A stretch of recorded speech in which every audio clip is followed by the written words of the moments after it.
This miniature was primed with Vallejo's German Red Brown, followed by a zenithal spray of Peach ink, and finally a lesser zenithal spray of Golden's Titan Buff. I then transitioned to laying down a base coat over everything using various Army Painter 2.0 speed paints. This Mimic is a 3D printed miniature from a free STL available from myminifactory.com. The link for the STL can be found in the description. I actually printed this miniature in February of 2023 and it's been sitting on a shelf unpainted for nearly 2 years until I started it in late October. My intention was to actually have this miniature finished last month, but as will be shown in this video, I ran into several issues for the basing. Speaking of the basing, the rocky ground texture was done with AK Interactive's dry ground texture paste. It was old and drying out literally, and that's why it has such a rocky or chunky appearance. And from here, I add bits from Army Painter's Battlefield basing set. Originally, I was going to do a cavern floor base, but after doing so many of those over the last month for all the spiders that I worked on, I decided I wanted to do something else. I considered doing a stone floor for a dungeon or castle, somewhere you would likely find a mimic impersonating a chest and waiting to ambush its unsuspecting prey, but then I had a wild thought. I plan on painting some pirate-themed miniatures, and my idea was they settled in a swampy inlet as a hideaway. My brain then went crazy and came up with the idea that instead of being an amorphous creature that can mimic many things, these particular mimics would be very different. Long ago, deep in the swamp was a sacred site, where a natural reservoir of energy resided. All manners of practitioners of the arcane fought desperately to claim it. In the end, all of them died, and now the area has been warped and twisted by the battles fought there. Any inanimate object left or lost slowly becomes a slavering creature hungering for life, particularly any with a penchant for magic. The swamp pirates that have made their home nearby have adapted well to this, and in fact, they purposefully dump their old equipment and any man-made refuse here, for they learned to hunt these mimics for food. Their tongues are a particularly meaty delicacy.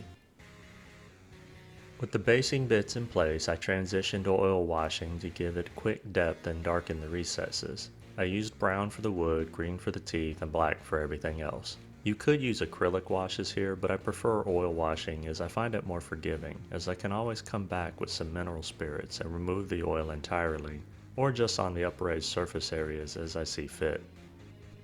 If you're hesitant on trying oils because they involve mineral spirits, don't let that stop you. There are artist-grade low-odor spirits, and even if you use the industrial automotive mineral spirits like I do, I use it in such small quantities that it doesn't really bother me at all.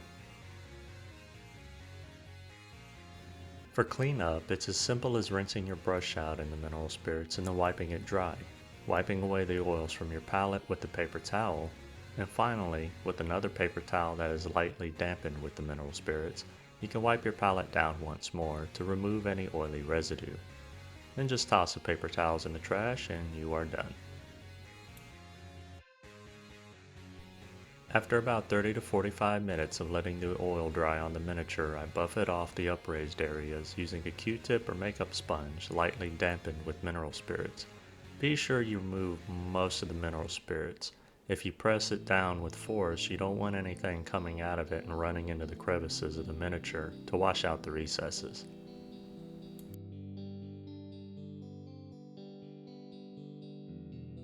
From here, I decided to finish the metals first because I'm using metallic paint.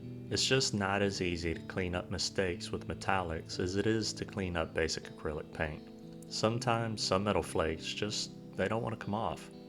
By knocking out all the metallic work first, I can then do cleanup everywhere else while I'm highlighting. I keep the metal simple, only using a fat edge highlight followed by a thin edge highlight, and lastly, a little bluish green stippling to add a little patina, especially around the bottom of the miniature. For the wood, I start cleaning up any errant metal flakes first. Turning the miniature constantly makes it easier to locate these flakes. Then, like the metals, I do a fat edge highlight followed by a thin edge highlight, with two increasingly lighter browns.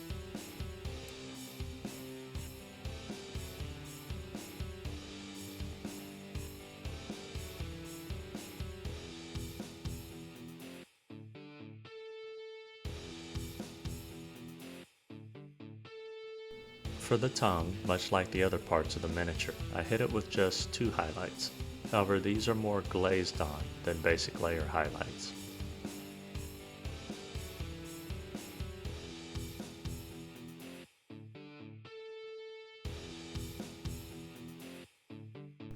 The teeth continue the same trend, just 2 layer highlights with increasingly brighter colors.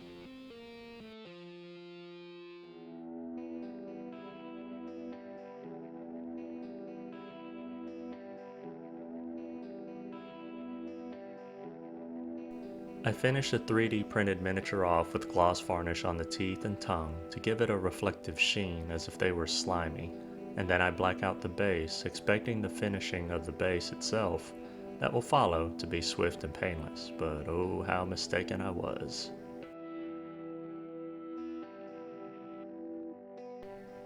I cut a piece of photo card free and attached this around the base, holding it in place with scotch tape. I completely forgot to use hot glue to seal the bottom of the base with the photo card, which is extremely important and it'll come back to bite me in the ass. In a small disposable bottle cap, I mix AK Interactive still water with some green resin dye and pour this inside of the photo card dam that I built. And because I didn't seal the bottom with hot glue, it promptly ran all over the place. After a painstaking cleanup effort, I hot glued the bottom, but of course in my frustration I forgot to hit record for that part. So here's the look after the hot glue is done.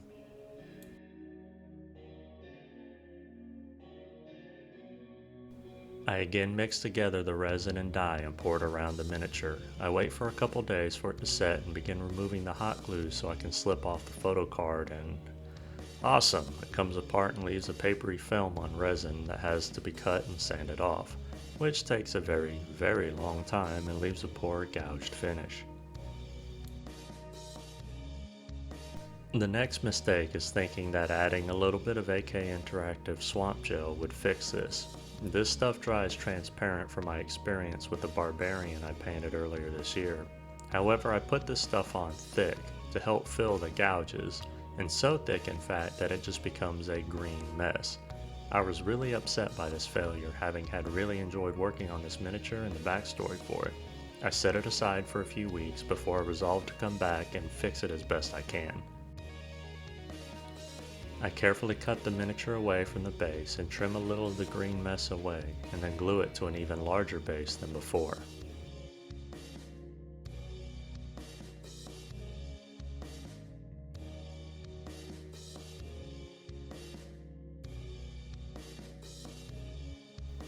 Using the same basing bits along with AK Interactive's concrete and some additional warm tree basing bits, I built this back up to similar as what it was before.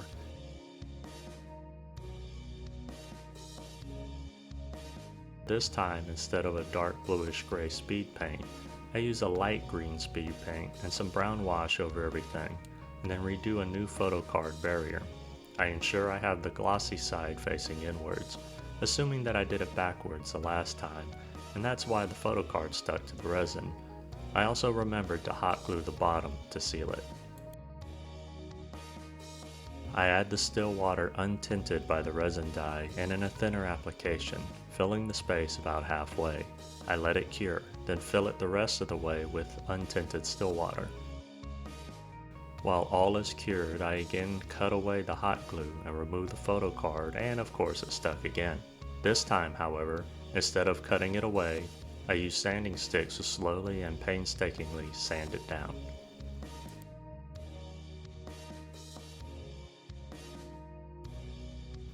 I use AK Interactive Swamp Gel again, only this time I thin it down so that it's very runny and goes on transparent.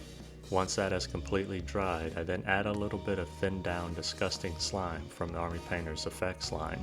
A little here and there, but a little all over the base.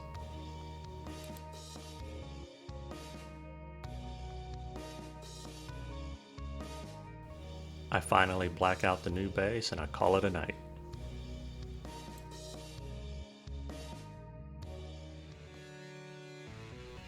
And this is where I stop. The base is still not great, but it's a hell of a lot better than what I had on previously, and at least it feels like it could be swamp terrain. For lessons learned, seriously, where do I start? AK Interactive Swamp Gel needs to go on very thin to remain transparent. Some of the Army Painter coral tufts also tend to swell up, absorbing liquid resin, so they may not be that great if submerged. It's also important to slow down and not forget steps, such as a hot glue, to prevent a mess and potentially ruining my rug under my workspace. And finally, I'll need to use polystyrene sheets and not photo paper to build my molds for any future projects involving water or submerged effects.